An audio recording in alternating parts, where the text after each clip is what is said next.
আইতেছে আইতেছে रुको पकड़ मारो जो पकड़ भोसड़ी पकड़ ले पहन के लौड़े ফল দেখ কেন না हाँ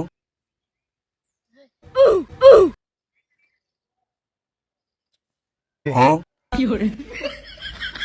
দাদা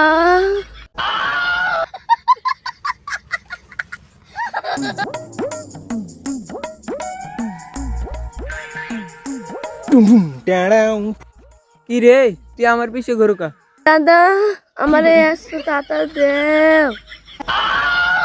তুই 100 টাকা দিয়ে কি করবি? দেও না নাচবে ছোট মানুষ 100 টাকার বার কখনো সামলাইতে পারবি না 10 টাকা ওকে আমি এই 10 টাকা দিয়ে আমার গার্লফ্রেন্ড দিতাম গার্লফ্রেন্ড মানে গার্লফ্রেন্ড মানে গার্লফ্রেন্ড মানে বোঝো না প্রেমিক প্রেমিক বলেন কি প্রেমিক মানে তোর প্রেমিকও আছে তে তোমার নাই না